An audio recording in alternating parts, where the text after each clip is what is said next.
Sebagai contoh bagi kita, kita kadang ketika ada orang tua kita salah, kita anggap orang tua kita tidak adil. Kita mengatakan ini tidak pantas sebagai orang tua karena lebih sayang kepada anak yang sebelah. Na'udzubillah. Jangan sampai kita sebagai anak mengucapkan kata-kata seperti itu kepada orang tua kita.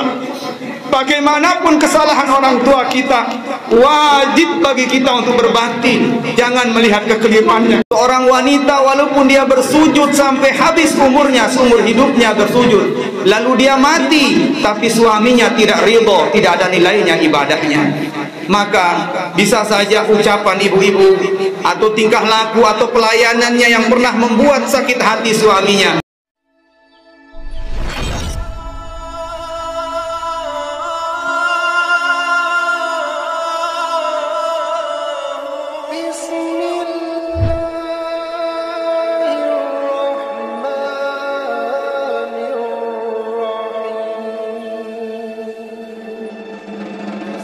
وحل الله لكم فيه الطعام وحرم عليكم الصيام فإذا صعد الخطيب على المنبر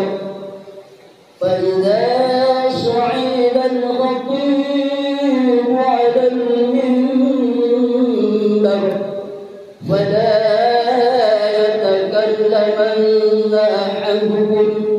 الله أكبر ولله الحمد. الحمد لله الذي حرم الصيام أيام الأعياد ضيافة للعباده الصالحين. Jangan kita beda-bedakan apakah bapak kita atau ibu kita, keduanya adalah orang tua kita.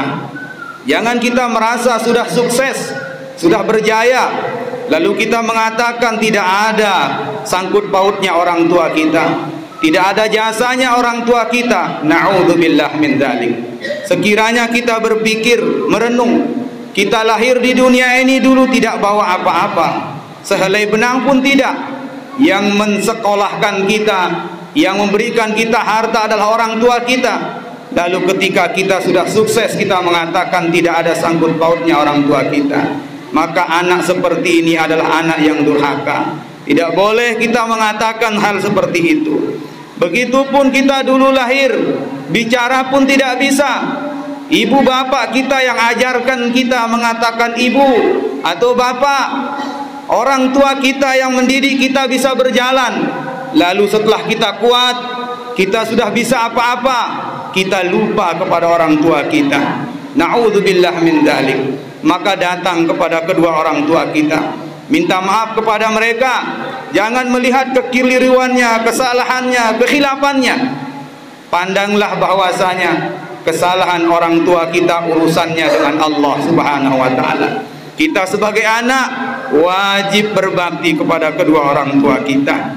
Jangan sampai kita sebagai anak merasa sudah sukses, merasa sudah berjaya. Apalagi ada orang yang sampai kalah dengan istrinya, sampai dia lupa dengan orang tuanya sendiri. Na'udzubillah min dzalik.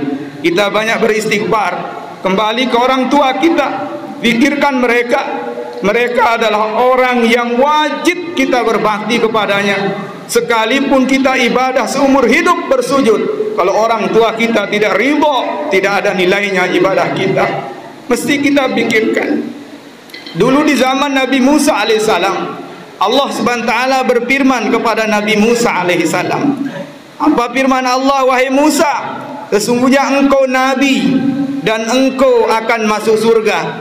Tetapi ada seorang pemuda yang akan menjadi tetanggamu di surga. Maka Nabi Musa mengatakan, siapa dia ya Allah? Kau cari dia.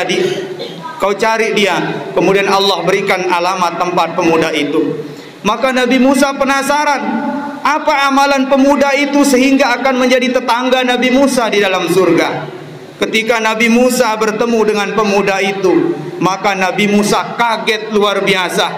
Ternyata pemuda yang dikatakan ahli surga, dan derajatnya, kedudukannya sama dengan kedudukan Nabi Musa. Namun ketika Nabi Musa datang ke rumahnya, pemuda itu memelihara 2 ekor babi. Dia mandikan babi itu, dia bersihkan, kemudian dia bopong babi itu, dia masukkan ke dalam rumahnya. Ini kisah ada dalam kitab Lujain karangan Imam Nawawi Al-Bantani. Lalu Nabi Musa ragu, ini bukan pemuda yang dikatakan oleh Allah. Masa pemelihara babi akan menjadi temanku di surga? Lalu Nabi Musa datang, wahai pemuda, Allah telah mewahyukan kepadaku bahwa engkau ini adalah salah satu orang yang akan masuk surga, dan derajatmu nanti sama dengan aku di surga. Lalu aku lihat kenapa engkau pelihara babi. Maka apa kata pemuda itu? Oh, jangan salah wahai Nabi Allah, wahai Nabi Musa, kedua babi ini adalah orang tuaku. Karena di zaman Nabi orang kalau bermaksiat langsung dilaknat, dikutuk jadi kera, dikutuk jadi babi, ada yang dikutuk jadi batu, langsung diazab. Lalu Nabi Musa mengatakan, sudah jelas orang tuamu, ibu bapakmu bermaksiat sampai dikutuk, kenapa kamu masih berbakti? Apa kata pemuda itu? Wahai Musa, dosa orang tuaku urusannya dengan Allah, kesalahan orang tuaku urusannya dengan Allah, tapi kebaktianku, kewajibanku kepada orang tuaku. Menangislah Nabi Musa. Apa kata Nabi Musa? Wahai pemuda, ini yang menyebabkan kau mulia di sisi Allah. Ini sebagai contoh bagi kita. Kita kadang ketika ada orang tua kita salah, kita anggap orang tua kita tidak adil. Kita mengatakan ini tidak pantas sebagai orang tua karena lebih sayang kepada anak yang sebelah. Na'udzubillah. Jangan sampai kita sebagai anak mengucapkan kata-kata seperti itu kepada orang tua kita. Bagaimanapun kesalahan orang tua kita, wajib bagi kita untuk berbakti. Jangan melihat kekeliruannya, kesalahannya. Masih ada kesempatan kau berbakti, meminta maaf kepada orang tuamu walaupun dulu kau derhaka semasa dia hidup. Caranya yang pertama kata Nabi, as-salatu alaihima, berdoa, doakan kedua orang tuamu. Kemudian istighfar, pahala istighfarmu kau sampaikan, kau niatkan kepada kedua orang tuamu. Kemudian yang ketiga kata Nabi, sambung silaturahim kepada keluarga-keluarga orang tuamu. Dan yang keempat kata Nabi, sampaikanlah wasiat yang pernah diwasiatkan orang tuamu dulu semasa hidup. Dan yang kelima kata Rasulullah, berbaiklah, berakhlaklah kepada sahabat-sahabat orang tuamu. Ini cara berbaktinya anak yang dulu semasa orang tuanya dia durhaka, kemudian orang tuanya meninggal dunia. Kemudian yang kedua, yang wajib meminta maaf duluan adalah seorang istri. Ibu-ibu wajib meminta maaf duluan kepada suaminya.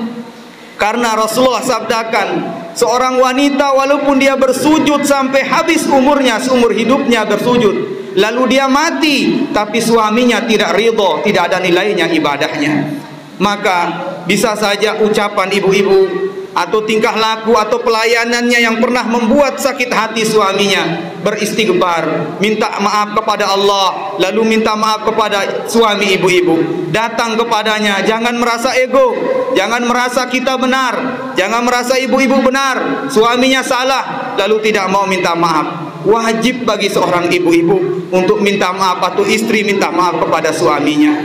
Dulu Rasulullah pernah menyampaikan kepada Siti Fatimah, wahai Fatimah, wanita yang pertama kali masuk surga setelah Ummul Mukminin, setelah istri-istri Rasulullah dan putri-putri Rasulullah adalah seorang wanita yang bernama Siti Mutiah.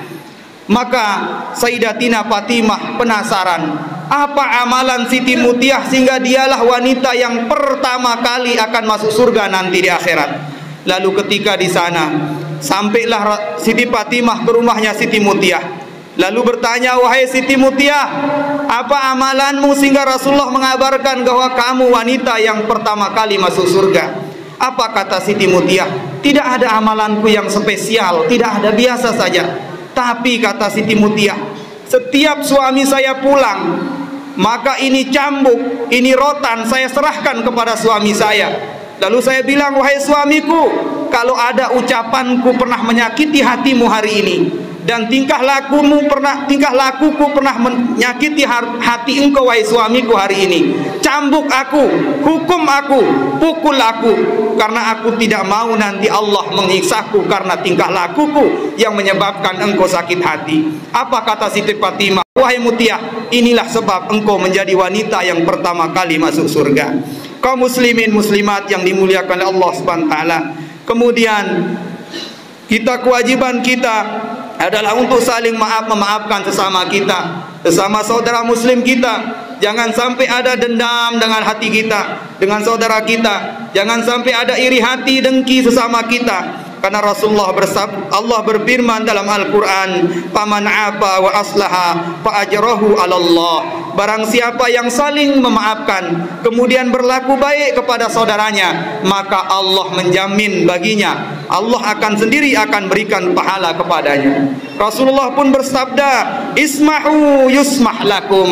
Berbuat baiklah kalian, saling maafkanlah kalian, maka Allah akan memberikan maaf kepadamu. Lalu Rasulullah bersabda, "Afdalul iman as-sabr was-samahah." Setinggi-tingginya iman, sebaik-baiknya iman adalah orang yang memiliki sifat sabar dan samahah, yaitu tasammuh. Samahah artinya berlapang dada, saling memaafkan. Bagaimana cara kita? Dengan cara saling mengikhlasan, saling mengucap salam, kemudian saling bersalaman ketika bertemu. Sebab Rasulullah bersabda, "Ma min muslimain yaltaqiyani wa yatasabahani illa ghufira lahuma qabla an yaftariqa." Barang siapa dua muslim bertemu lalu ia bersalaman, saling memaafkan, Allah menggugurkan seluruh dosanya sebelum berpisah tangannya yang bersalaman itu. Ini hadis Nabi sallallahu alaihi wasallam. Oleh karena itu, kita saling maafkan. Jadikanlah momen Idul Fitri ini untuk kita saling mengikhlaskan. Terutama kita di kampung Cemara ini, satu pun agar tidak ada saling iri, saling dengki, saling dendam. Biar Allah Subhanahu wa taala berkahi kampung kita. Karena salah satu sebab kampung tidak berkah adalah di dalam kampung itu ada orang yang bertikai, orang saling benci, orang saling iri dan saling mendengki.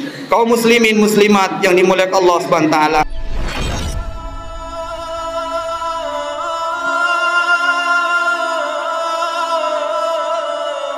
بسم